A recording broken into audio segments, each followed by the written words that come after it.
The Lord be with you. A reading from the Holy Gospel as written to us by Mark. James and John, the sons of Zebedee, came to Jesus, and they said to him, "Teacher, we want you to do for us whatever we ask of you."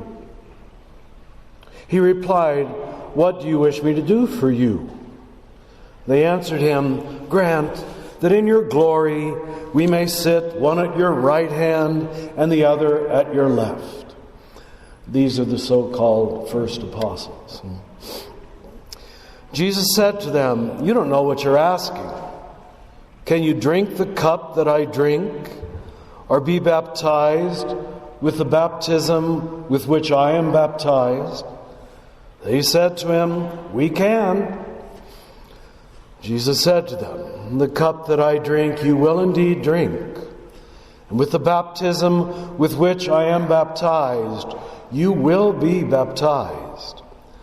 But to sit at my right or at my left is not mine to give. It is for those for whom it has been prepared." Now when the other 10 heard this, they became indignant at James and John. Why? Because they wanted the same thing.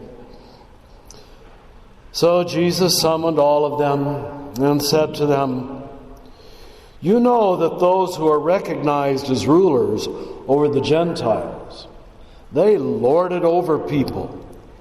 Their great ones, they make their authority felt. It shall not be this way among you.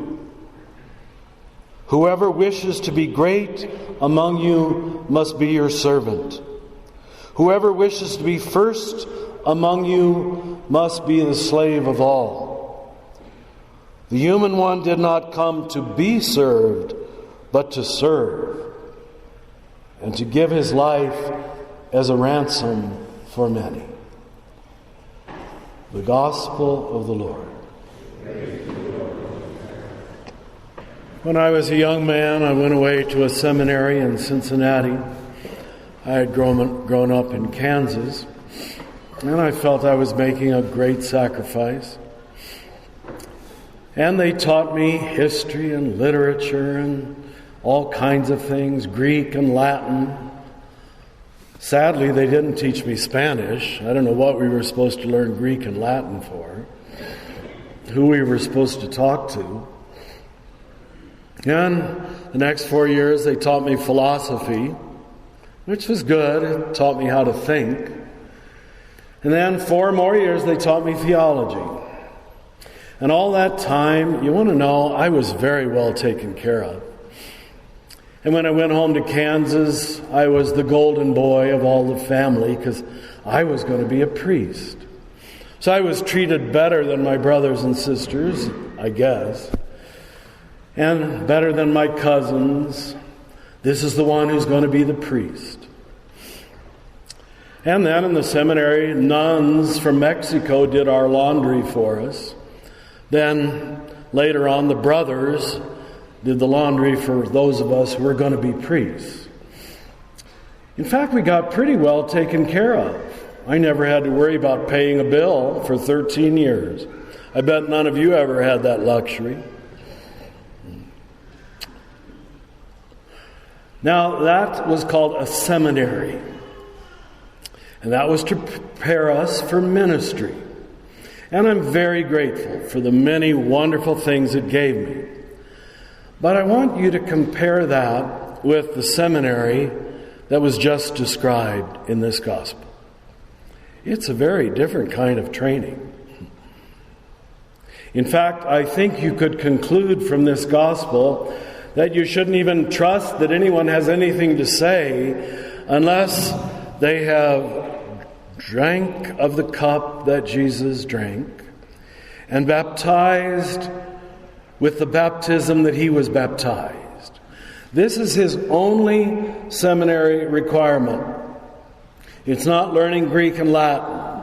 It's not having other people do your laundry for you. It's learning how to do something yourself.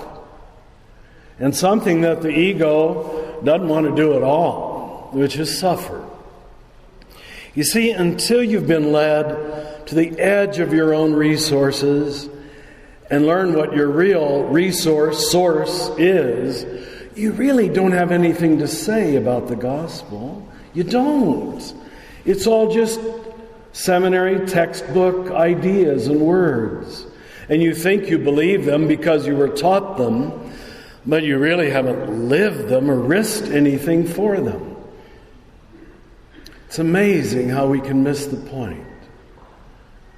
So Jesus is talking here to ordinary fishermen. He doesn't tell them, not that there's anything wrong with it, but he doesn't tell them to go off and study philosophy and theology.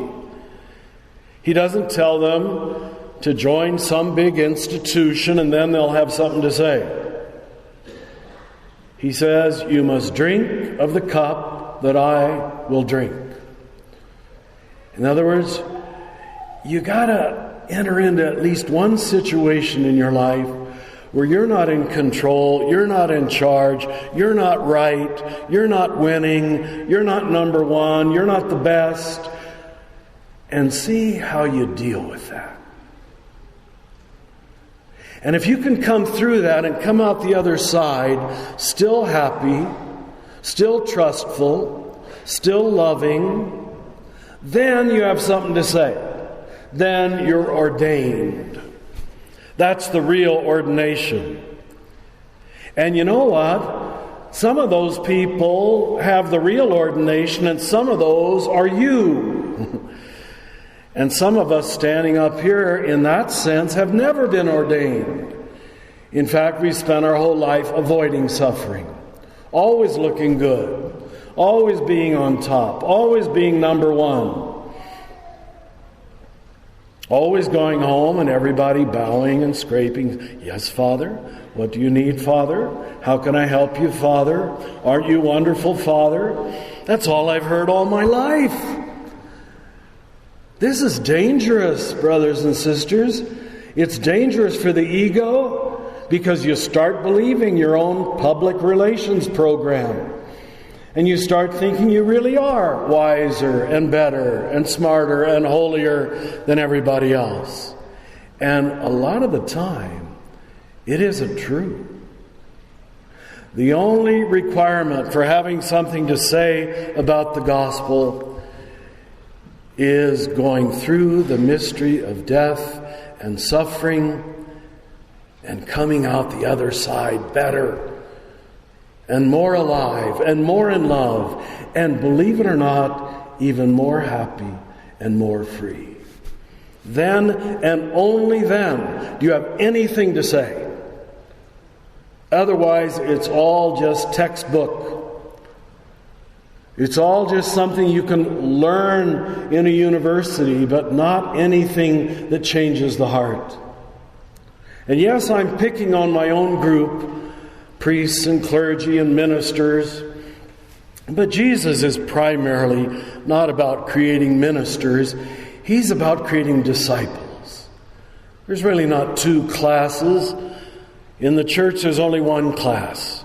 We're all called to the same discipleship. And what I say about the priests and the ministers, now you know, applies also to you. You don't have anything to say. You don't have anything to talk about until once in your life you've been led to the edge of your own resources and learn how to rely upon the resource, the source, God. Then you know, maybe for the first time, who you really are. And it's not just you, but the God who is in you and with you and for you more than you are for yourself.